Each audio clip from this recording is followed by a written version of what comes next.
In this episode, we have Sebastian, CTO and Partner at Vertido. Vertido helps your company build tech products by assembling tech teams around the world. We talked about the advantages of choosing such a service as a startup, as well as lessons learned as a CTO.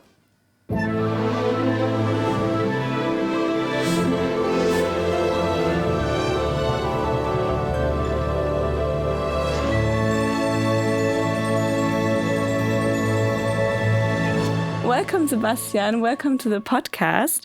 We're very happy to have you here because we will learn a lot about what you do at Vertido and how Vertido can help companies building tech products. So I'm excited as non-techie to talk about the topic because I think I have a lot to learn. You're a CTO and partner at Vertido, and I think we will just start with a very casual question. What do you actually do at Vertido? First of all, thanks for having me. We do quite a lot of things, so I always say we can help whenever there is any type of technical issue or gap or need. But our two, I would say, core offerings are building software for companies that don't know how or don't want to build software themselves, or helping them scale up engineering teams remotely. What would be a reason for a company not to build their own software? Is it maybe also a lack of knowledge from their own peers at the company that they don't know how to build a tech team, or where does the need come from to get someone external? Because if I understood it correctly, you do work on project for a couple of months for a company, but you also have teams that work for longer periods of time for a company for multiple years. So then my question is, why would that not be a reason for a company to hire them themselves? Yeah. I think it's good that you separate it. So if we talk about the long-standing teams, there is different reasons why you sometimes don't want to do that in-house. So we are remote, which means our engineers, they sit typically in Eastern Europe, Ukraine, Poland, Bulgaria, or offshore in the Philippines. And this is already obviously also a disadvantage, but it's also an advantage because you can tap into a much bigger talent pool, right? And we come from Switzerland originally, and in Switzerland, similar to Germany, we have a big gap in the market for skilled engineers. And by offering talent from other regions, other locations, you have a better selection of candidates, right? And then it also has to do with size, right? So if let's say you're a startup and you only need one engineer for a certain period of time, right? Maybe build an MVP or something like that. You can go to a freelance platform like Upwork, TopTal, whatever, and it will work out probably pretty fine. When you're a really big company and you know that for a long term you want to build up a engineering unit with hundreds of people, then it's probably better if you do it yourself, right? But if you're somewhere in the middle, you need to take care of the legal setup in this country. You need to have an office location, office management. You need local HR, people that know the talent market to help you source the engineers. And if you're building up like a typical startup pre-growth phase, maybe 3, 4, 5 engineers, as a single company without the footprint, you will not be attractive on the job market locally, right?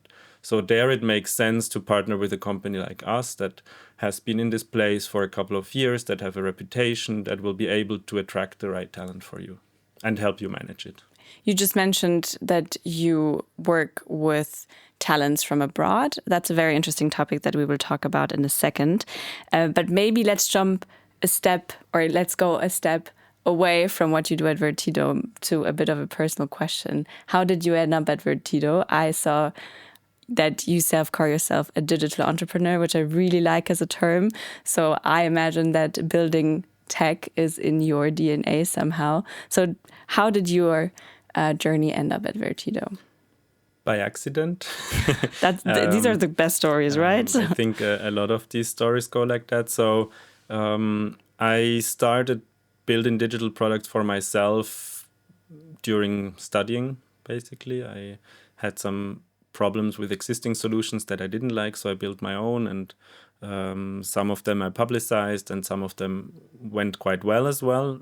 One still exists, and then during my studies, I had a lot of different side jobs. One of them was at Credit Suisse, which doesn't exist anymore, as a software engineer in the banking space. And towards the end of my studies, I applied with this random company, Vertido, which was just founded like a couple of weeks before. And they had a position for administration assistant student job. I don't remember the title anymore. And I got a rejection like one day later, but the role is already filled, nothing to do here. And then like a week later, I got a call from one of my business partners, now Jean-Luc, who said, well, actually, we looked at your CV again, looks quite interesting. Why don't we meet up for lunch? And that's how it then basically happened. So I directly joined a few weeks later, initially as a part-time role until I finished my studies.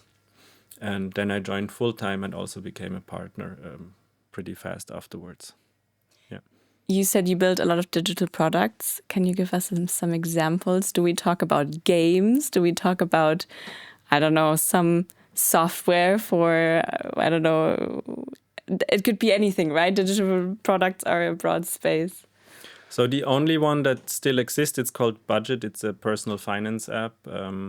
And it still exists more or less in its original form, has around 300,000 users, but for free. And I built it for me as a student because I always had this problem. At the end of the month, I have less money available to spend than I should.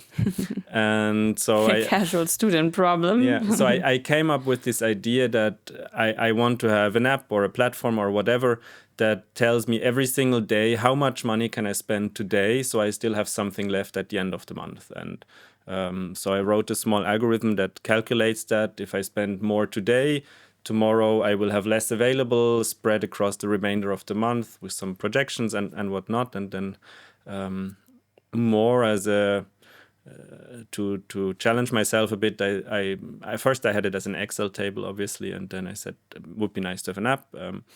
And then I built an app, decided to launch it in 2013, I think. And it still exists. Nice, so people still use it every day. People still use it, yeah. So it's good to know. Also something I should probably more look into my own budget. There was a game which was more of a case study for me to try to build a game, to work with a physics engine, and that doesn't exist anymore, but it was a super simple two-dimensional game. I once built a small tracker of cryptocurrencies, like everyone, to manage my crypto portfolio, which also doesn't exist anymore, sadly. Otherwise, I wouldn't be sitting here, probably. Lots of small things. And I think what's interesting is that you say you build a lot and some of them still exist, some don't exist, just out of curiosity. How do you take the decisions? Or is it just something that happens because you realize, well, okay, whatever I build, there are better solutions out there, or I just need to reallocate my own resources where I want to put time? Is it also just maybe, as you say, coincidences in life that bring you then to a Vertido that make you stop projects? Or how was the journey there? That's certainly part of it. Most of these were always like a side project or a side experiment next to studies or next to Vertido. So relatively quickly after launching them, I would decide, does it have any sort of traction? Does it warrant me to either invest more time, which wasn't possible, but to say I maybe invest some money into engineers or marketing to try to make it grow, and then I make decisions pretty fast. So I said, it doesn't work, it's gone, and let's do something else. And one of them was actually a dating app, which was pretty cool. But I took it off like 1 month after I launched it, simply because I realized the capital to market it is insane because of the market. I have the feeling it becomes a thing to have people in the podcast that build dating apps, because we already had someone in the podcast and he called himself the chief of dating. which I find, quite funny for LinkedIn to put in. So maybe that's something you could consider to put put that in the LinkedIn as well, next to digital entrepreneur. Yeah, probably what you just described is also a very, very important skill set to have, right? To understand immediately, does it make sense to put more resources into that project? And definitely something a lot of entrepreneurs struggle when it comes to products that they're building, right? Because is it really myself loving that product, or is it actually me being interested in loving the problem that lies behind it? But also that's something I have on my list for a bit later. So let's return to Vertido. You are now a partner at Vertido. You just said what you do at Vertido. Now I would like to understand a bit more, what does this typical custom engineering setup look for you at Vertido? If I'm a customer, what can I expect from you when I come to you with a project? So if you come to us with a project, so which means you want us to help you build something and you don't necessarily want to build it yourself and just need more hands, then we try to start quite easy. So we always think like customer first, design first. So we will start off with a discovery session where we try to really understand what are you trying to solve, what problem are you trying to solve. And then we have a team of UX and UI designers. We'll do some design thinking workshops where we come up with a prototype flow, with an MVP, which we try to validate together with our customer, of course, bring it out to their customers, to their users. And then our goal usually, and this might now drastically change with AI, so maybe that's a topic for later. But I would say up to this year, then the typical flow would be to decide on a MVP, a real product that can scale, but is possible to build in 2 to 3 months with a small team of 2 or 3 people. And that would then be typically the first phase, then go to market, validate it on the market, and later on scale it maybe with a team. How much knowledge does the company usually have when they come to you? Is it just a broad idea and a feeling that they have that there's a need, or is it actually that they have already customers that are looking for such a solution? From what you just said, I imagine that you have a lot of B2B customers. Is that usually what you do, or do you also go into B2C a bit? We have done a few B2C projects, but I would say predominantly B2B. Yeah, And the company, when they come to you, they have already the knowledge, the needed knowledge to actually give you good instructions to what. So I would say in the project setup, the ideal customer knows exactly what problem they want to solve, but doesn't yet have a fixed solution in mind how to solve it. Okay. Because this often gets very difficult, that maybe the person thinking of the problem is not the ideal person to think of a solution to the problem. And so there we try to help, and maybe also involve some other people from the industry and figure out what is actually the best way to solve the problem and who else has this problem. And What I like about it is it sounds like the typical journey of an entrepreneur, right? So you're an entrepreneur all over again for the companies, solution seekers, and some sort of idea factory. You also mentioned design thinking. So design thinking, for anybody who doesn't know what it is, it's a method to work around problems and come up with solutions, really targeted for the people or customers having that problem.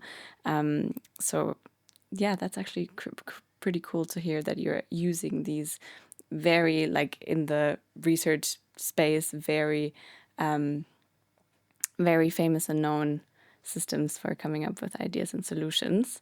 Also, I know that people from Unternehmertum will love to hear that, because that's what they praise all the time. Design thinking brings the best solution and ideas. it brings you only this far. You also need a big portion of luck. And what I said before, right? It's if we talk about startups, I would say the dangerous founder is the one who comes to you with a solution. So they already know how they want to solve something, and often didn't spend enough time to move from problem to solution and maybe just jumped on the first idea. because it to really understand the problem, it's usually good to take a step back and start with some design thinking workshops or something like that, and not just go for the first obvious solution. What would be really interesting for me is we do a lot of design thinking, and what I realize is that especially techies and people with an engineering background are usually very skeptic. I do imagine that most of the people that work with you in the team are tech people. Would you say they have a rather different approach to design thinking? So is it a big advantage that when an entrepreneur is building the company to really take the whole tech and product team with them on the journey, because it gives a great advantage in finding new perspectives on how to solve the problem? Or I would decouple probably the business problem and solution from the technical solution.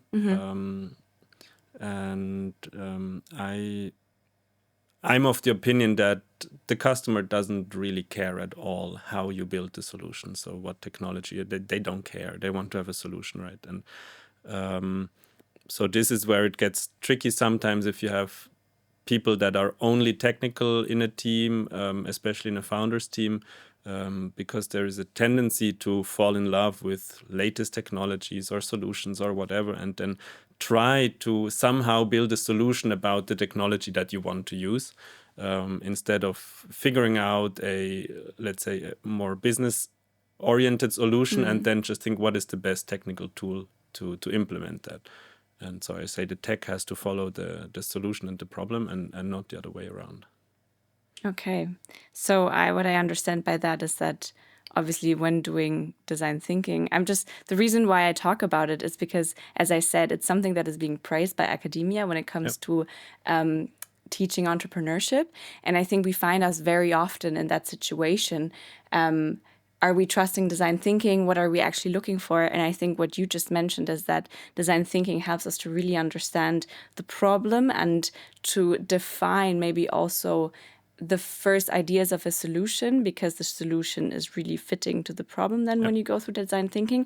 But the tech is then important when it comes to how can we actually realize that solution with having all the knowledge from the design thinking in the background. Exactly. Right? So I would stop the design thinking approach basically at the end, where you start looking for a technical implementation for the solution, right? So maybe out of design thinking you decide that you need, I don't know, you need an app, whatever.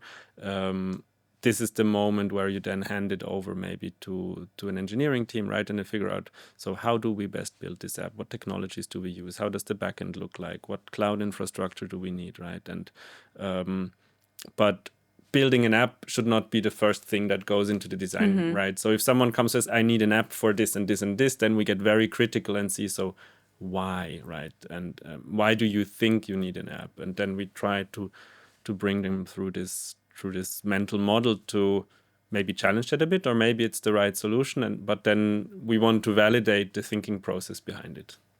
Nice. Maybe coming back to the topic that you're working a lot with people from other countries. How do you choose the right talents? Because as you just mentioned at the beginning, it is quite hard as a company to build a team outside. How do you do it, or how do you decide on who are the right talents for the job? Yeah. So now it gets easier than when we started. We've been doing that for 10 years now. So by now we have some understanding, obviously, if we talk to the customer, to get a feeling what type of personality would fit, what type of experience. And I think this is also one of the things where we differentiate from pure HR players, that we are also a technology company. So we tend to understand what they are actually trying to build. And so we can go a bit deeper into the technicalities of the profiles, and also the past history of the candidates, what they have been built before, to understand if there is really a fit. And usually it starts with really getting to know the customer. So we have a couple of kickoff sessions where we invite people from our HR team who then manage the sourcing, the hiring processes, that they understand the customer as well, and come and they understand how the customer presents itself and can take this to the candidates as well. How would you say has the tech market or the tech talent market changed over the last years? As I said at the beginning, I myself, I'm not a techie. I don't know anything about tech. But when I talk to my friends that study tech, I always hear that the market completely shifted because we have so many different ways of learning how to code, so many different ways, not only the standard university path to take when you want to work in tech, especially when looking at other countries, as you mentioned, the Philippines or India. Like, how would you describe the market now, and how do you also deal with, or how can you differentiate between these different paths in the tech world? I would say the market is very crowded. Not here and not in Switzerland, but in the typical hubs, you have a lot of candidates for a few positions usually. So there's a big competition. And for a non-technical person, it's now much more difficult to assess the skill set of a candidate because with things like AI or like very good frameworks to work with, it's very easy to market yourself as a strong engineer, or I would say as a strong coder. And so if you are not able to do really technical interviews and get to the root of the skill set of the candidate, it's very hard to figure out what their respective level is. And then I think that if we talk purely about software engineering, for me, it's a very creative job, even though maybe the typical engineer doesn't give the sense of being a creative person, but it's to some degree an art form, right? It takes a lot of deep thinking, creativity, spontaneity, and so there is a personality aspect as well to a good engineer, and this is hard to assess. So you need to have this feeling, right? Is this really a deeply curious person? Are they actually interested in how the stuff works, or are they just using it? And for different roles, both might be okay, right? But it's become increasingly hard to assess, I would say. And probably also increasingly hard for talents to become the right job, I imagine. Yes. And this is a double-edged sword, right? I mean, the big companies now heavily rely on AI for CV screening, for example, which means that your CV in the end is as good as you enrich it with bullshit through other AI tools, probably, right? So there is a competition to trick the AI on the company side into thinking your CV is good. And then the problem is if you tweak it too far, you get the interview and then you end up with a different candidate than the one you had on paper in the actual interview, right? So it's very difficult. And I think probably especially in like the startup world, engineers need to be like their own marketer by now, right? So you need to build up a social presence. You need to have your LinkedIn. You need to showcase what you've done, right? To sort of differentiate a little bit from the market. So it's not good enough anymore to just have a CV that says I studied engineering at TUM, and then I had an internship with Siemens and whatnot. It's not good enough anymore, right? You need to be a strong communicator. You need to have people skills, and this is what will get you into the door, usually through connections and not through the application homepage. Yeah, and probably also the work experience becomes definitely more relevant than it was maybe 10 or 15 years ago. I would say that generally that's a topic, right? It doesn't matter if you're a tech person or not, that it's great what you studied, but in the end, your work experience brings you the job and the next job and helps you on the job market. But I think tech is there a very, very specific case where you just have, as you mentioned, the overcrowded market. And it's a very non-linear skill set, right? So let's say you want to hire an accountant, for example, and they have on their CV that they have been an accountant, I don't know, at Audi or BMW for the past 10 years, most likely they are qualified and you can safely hire them, right? If you have an engineer that, and now I use a negative term now, that has been stuck in a corporate engineering role for 10 years, no matter how great the company is, most likely they are not up to date with technology. Most likely they will not be able to adapt to a fast-paced startup environment. So this is very different personality types. You might need that person when you have scaled up, when you have an engineering organization and you need this stability. But at different phases of your company, you need completely different people. So what would be your suggestion for founders that are starting to hire their own tech team? I mean, most of them have typical case studies. So you would rather suggest to also go a lot on the personality traits.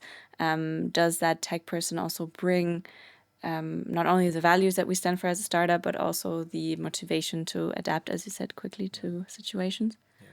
It depends a little bit on the type of startup. If you're building a deep tech startup where you really go into research and you really need to build custom IP, where you need to develop something very complex in terms of technology, then you need to look for the hard skills, of course, right? So if you are now starting a startup that wants to build a German version of OpenAI and their own models and train them, then you need really good research engineers, right? It's a very different profile, but if you build the next SaaS platform for pet owners that want to buy pet food or date each other or whatever, you don't need that, right? Because like 90% of the solution you're going to build, you can take off the shelf with some good frameworks. You need to style them a little bit and you can have a solid prototype up and running in a couple of weeks. So you need someone who has done that before, right? And if they studied and have a PhD in engineering, it doesn't matter, right? They need to prove that they can use the latest tool to quickly ramp up something, right? Yeah. Maybe to come back to at Vertido, you then have a team allocated all around the world. How do you make sure that the teams are being internally also, maybe internally is not the right word, but how do you make sure that the teams are also being integrated into your customers' values, into your customers' identity? Who owns it? Is it the customer who needs to make sure to bring them on board into a good onboarding? Or is it, I mean, possibly your job, right? To help them to really align. So it's a ménage à trois. It's a shared responsibility. And our goal, if we talk about these long-standing dedicated teams, our goal is that these engineers, or could also be designers, scrum masters, whatever, it's not just engineers, that they are as deeply integrated into our customers' processes and culture as possible. So they will, maybe I'm shooting my own foot here, but they will most likely identify first and foremost with our customer. And then with us, right? And this is how it should be, because they need to create lasting value for our customer, which then creates lasting value for us secondarily, right? And this starts with the hiring phase, recruiting, really understanding what type of personality will fit long-term to this customer, what type of skill set do they need. Then hand-holding during onboarding, right? We make sure that there is a structured onboarding process as well with our customer. And in parallel, we call it the Vertido community, we do the onboarding in our universe, basically, right? So because we have customers of different sizes, we have teams that are not really teams because it's just one engineer, but then we have teams with 8, 9, 10 people, and they work from the same locations, right? So there's like a community aspect, the Vertido community, where we do tech events, we do social events. There was just one yesterday in Lviv where we invite engineers from all customer teams to do something together, and if we can, we join as well, obviously. So we try to create something overarching, which helps as well in the retention, of course, because even if it may be within your client team, you maybe have a rough patch or you have some boring assignments for a time, we all have them, then you still can fall back a bit on the broader community. So did I understand correctly that when I, as a customer, you build a team for me, you have the team ready, then they are at one location? Typically, yes. Typically. And it's your decision, basically. Yeah. It's our recommendation, because if you really want to have a team, we strongly believe in person, right? So we try, so in every location we have offices where we try to foster this collaborative environment as well. Depends on the customer, but we don't force people into the office. That's another, I think, a challenge in the recruiting market, right? Trying to find an engineer that wants to work 5 days in the office, you can just close your company.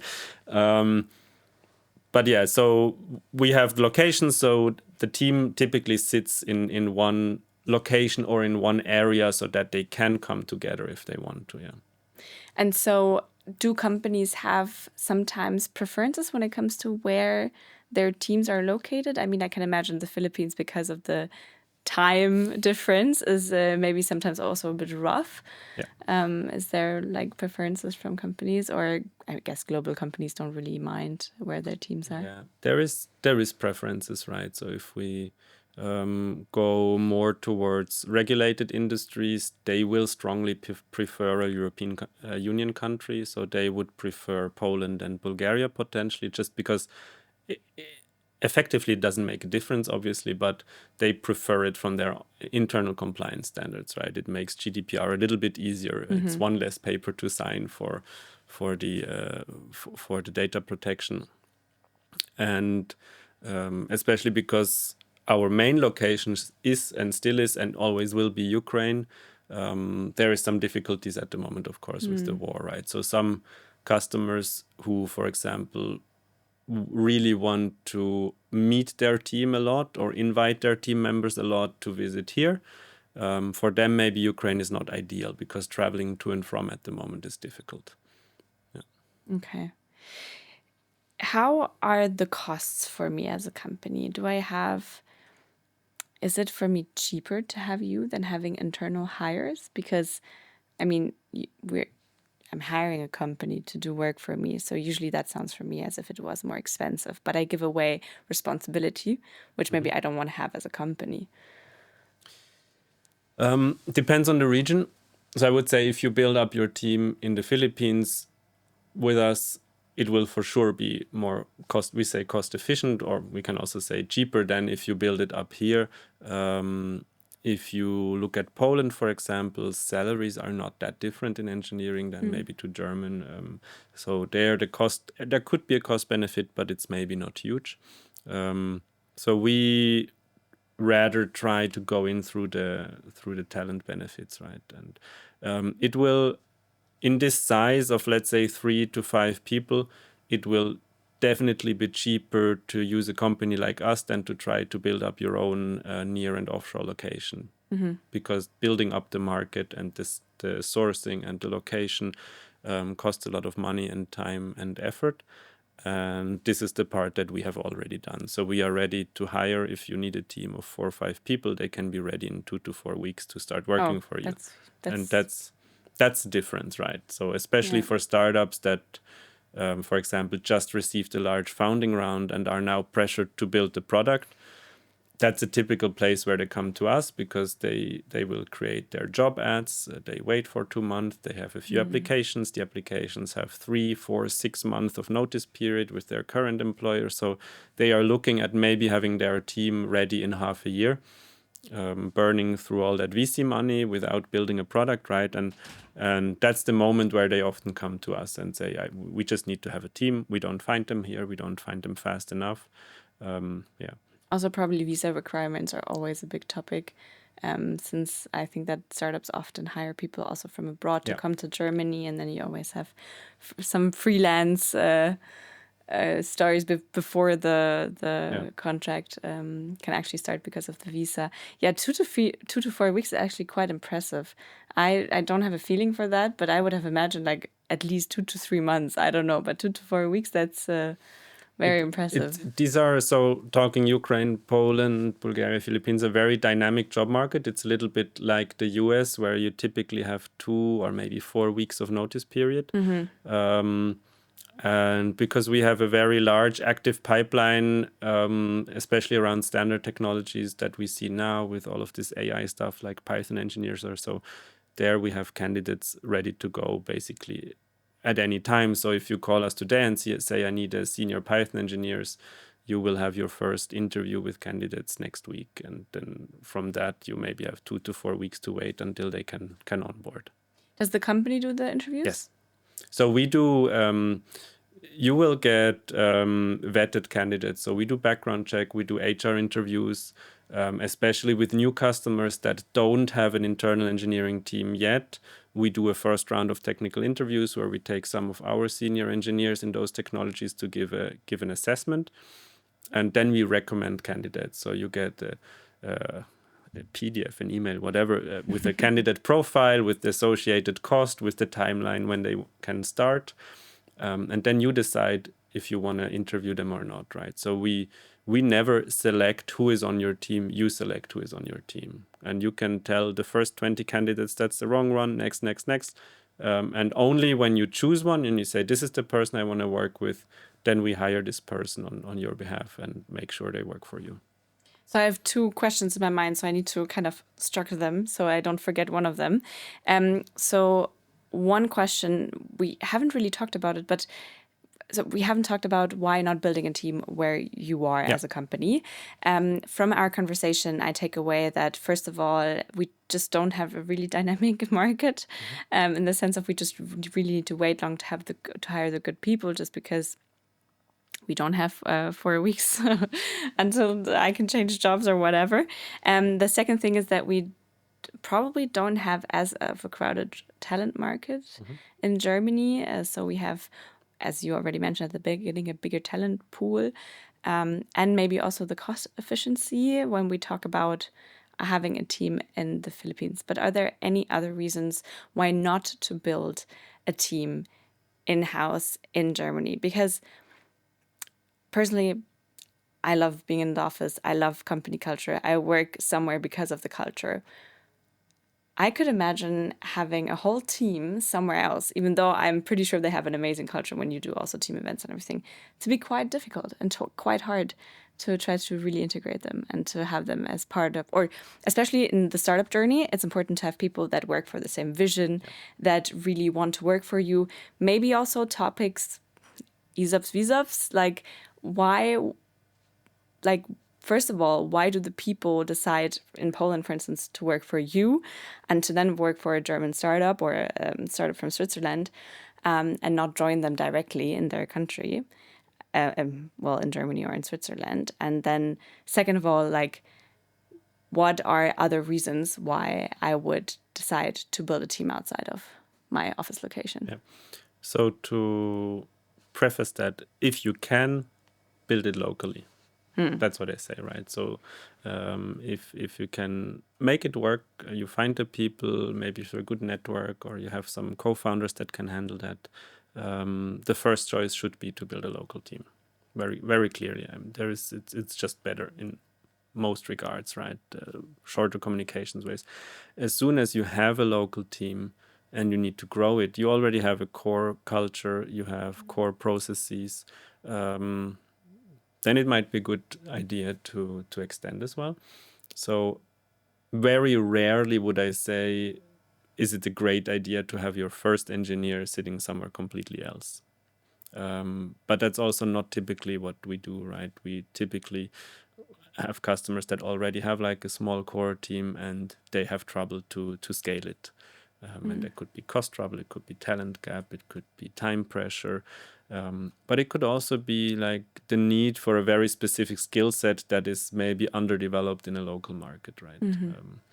For example, we don't have a lot of customers in that space, but for example, in the crypto industry, there is just so much more talent available in Eastern Europe countries because they maybe have inherently unstable currencies. They have a bit less trust in their state bodies and governments and financial institutions. So there is from the population a bigger pressure to look into alternative means of financial markets, right? And so you will have just more talent in that space, and you can pick basically. And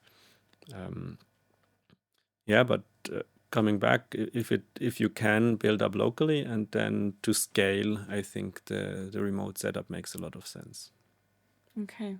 Well, I tried to separate the questions, but I figured I put them in the same question. So, I mean, when asking you about why not build your office location locally, what are the reasons for your talents at Vertido to work with you and not to work directly for a company? Because I can imagine, honestly, that you feel a bit more of a security when you work with a company directly than with you. Or is it maybe the other way around? Because if, I don't know, the customer decides after 4 or 5 years, it was great, but we decide to not have that team anymore, do you then look for a new job for these people because you have a new customer onboarding and also needing engineers? Or how can I imagine, or what are the benefits for your own talents? So in the markets where we have our locations, historically outsourcing is a big industry, right? Also, if you look at other countries like India or so, it's a typical career path to go to one of the big outsourcers. Like in India, it would be Infosys, Tata, you name it. And in Ukraine, for example, there's Zyklum, SoftServe. These are 10, 20, 30,000 people companies, right? So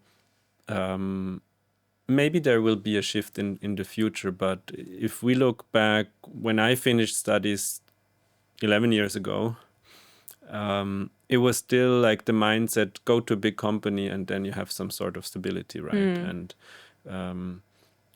the candidates for us, even though they want to work with startups, they value that they have this overarching community and some stability, right? So they have a local player. We have entities locally. We have offices, right? We have local management. They have local processes that they can rely on. And typically the alternative to directly work with, for example, a German startup would be a remote freelance contract without any infrastructure, right? So you have your home office, you need to take care of everything yourself. And there is like no overarching stability element for the talent, which they do value, at least some of them. And from a gut feeling, right, if you work remotely with a startup, and even though maybe there is other team players in your country, these startups are anyway inherently unstable, right? They can let you go, they cannot pay your salary, whatever, because the financing round is late and so on. So especially in the talent field, and we unfortunately had this case last year, we have a contract with our engineers, so we pay their salary, and if the startup is unable to pay the salaries, then we have a problem, but not our engineer, right? So it gives the talent a level of security and stability. And the second thing is what we often do, even though we hire specifically for our customers, if for whatever reason a customer scales down their team or completely dissolves it, we have like 50, 60 other clients, and we can see if we can place that candidate somewhere else, because now we have a prior working relationship. We know this person, they are in our processes, right? So it's an easy recommendation to one of our other customers and say, unfortunately, this startup didn't make a financing round. We have 3 team members. Do they fit into your teams, right? And because of the community aspect across the teams, the people might already know each other, right? So this is something else, right? You're part of something bigger. And you mentioned ESOPs, for example. We do that. So if a customer wants to invite one of our people into an ESOP or shadow shares or whatever fancy instruments are all out there, that's possible. So we help facilitate that. Good to know. Yeah, it totally makes sense what you just said. Before I want to jump into the new topic, which is lessons learned by a CTO, one last question, because I think a lot of people are interested when it comes to security, IT security, when you work with teams abroad. You just said GDPR becomes easier when you have your teams located in Poland. What about the teams in the Philippines? Is that a big topic for you at Vertido?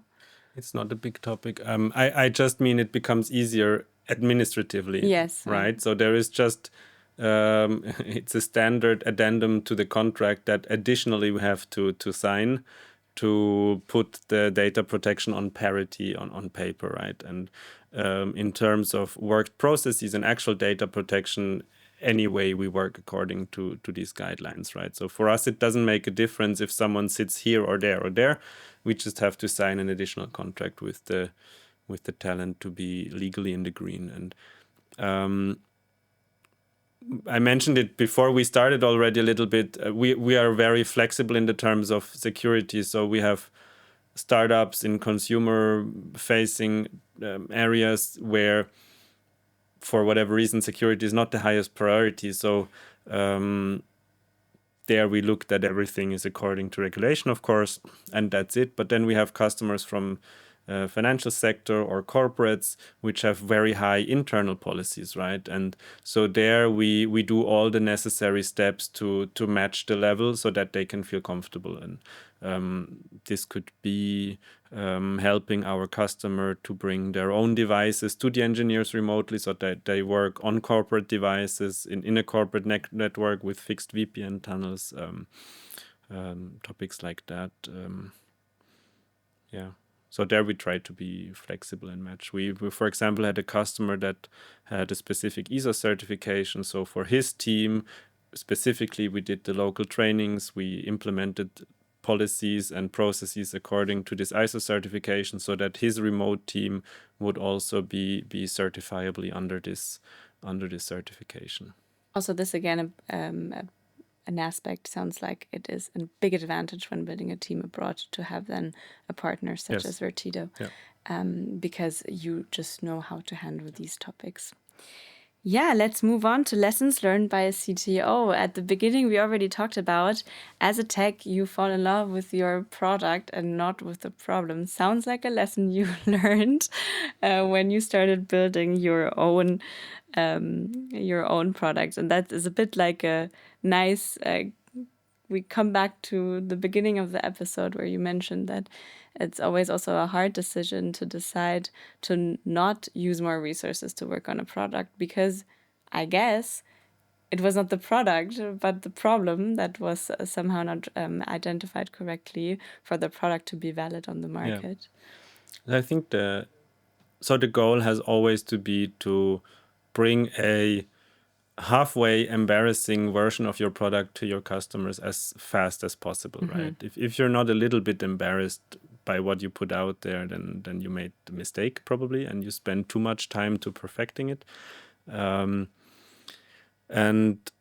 so what I meant before is that I just, in terms of the customer, they just care about if this thing solves their problem, right? They really don't care if behind the doors there is a fancy microservice architecture that could theoretically handle 2 million users. They don't care if the page loads in 2 or 3 milliseconds. It really doesn't matter. So these things, right, where a lot of more technology-oriented people or real tech nerds would try to spend 4 weeks in a basement to try to get page speed down because they think this will make my product work better, but the customer doesn't care, and you're just burning time and money. And I mean, it's a nice problem if your product cannot handle customer demand, and that's the right moment to scale up and to look into how can we speed it up, how can we make it more robust and more stable. But until someone complains about performance of your product, don't care about it. That's probably the topic, balancing the technical depth to speed to the market, right? It's funny that you say that you have to be embarrassed by your first prototype, because this is what we hear daily when we talk about, building a startup. It's, I don't know if you know the name Thomas Kirchner. He was the founder of ProGlove, and he always says, first of all, you need to be embarrassed, and second of all, in order to be, don't love your prototype or the product too much, call it like your ex-girlfriend or your ex-boyfriend. So just that as a side note, which really stuck with me. So yeah, that's definitely one lesson learned from you, as you just mentioned, to also balance the technical depth to speed to the market. Are there any other topic where you realized, as a CTO, you just maybe also have to adapt quickly to when building a company, to also from being a tech to becoming more a strategic leader? Yeah, I think, and maybe this is a benefit of working with an agency to help you build your product, to decouple a bit even the founder team from the technology solution. Because especially very early stage, if you're maybe a non-technical and a technical co-founder, there's a huge dependence on how this technical co-founder will start implementing the things, right? And it could mean the differentiator between are we live in 3 weeks or are we live in 6 months, right? Depending on what sort of tech stack they choose, what hidden features they prioritize over customer features, and so it's very difficult to find like the right type of technical co-founder or CTO early stage on, because the let's say the requirements are so vastly different from an early stage startup to a scale up to a company that is stable, right? So and for all these stages, it's probably not going to be the same CTO. Like, it's probably not going to be the founder who is CEO of the company when it has its exit and is stock listed. They can, but it's not typically the case, right? So there is different life cycles and different requirements on the profile. And so if we talk early stage startup, you need, and I don't call it CTO because I see this as a different role, but you need a technical co-founder or a tech lead that doesn't care about building a fantastic technology solution, but they care about bringing something usable to the customer as fast as possible, with dirty hacks, with hard-coded stuff, with things that don't properly work, with things that don't scale. And they should really choose whatever is the easiest tool to go as fast as possible at that stage, right? So we had customers that internally built prototypes for half a year and didn't go to market because they chose a complex microservice architecture, constantly had some issues in synchronizations. And when looking at it from a high level perspective, you could say, well, the prototype to validate your idea, you could have built with a WordPress page in a week. And if you then validate it, then you can take a step back and then you build up your fancy solution to handle the load, right? And it's a personality thing again, right? So you have this usually this deep desire to build something great as an engineer, and you have to sort of strangle it in the beginning and be okay with maybe not 80-20, but maybe 60-40 in just getting something out there. So don't have a perfectionist as a tech co-founder? No. But also not as a business co-founder. Yeah, probably. So would you say that the role of the CTO is then a bit misunderstood? Early stage for sure, yeah. I mean, it's not. I fall into the same trap. I had this CTO label on my LinkedIn profile quite early because we needed someone to have it, right? But then it's just a title, and I would probably say 95% of startups don't need a CTO. Maybe they need a technical advisor. Maybe they need a fractional CTO to step in and give some outside perspective, because that's something that is very often missing in startups, is like a second opinion on what you're actually building, and someone who has done maybe different similar things in the past and maybe has the shortcut to cut from 6 months to 2 months in release time, right? By just doing something differently. But it's interesting that you say that, because when I see my friends starting to build companies, the biggest problem that they have is to find a tech co-founder, because we believe that a tech founder is needed when building a tech product.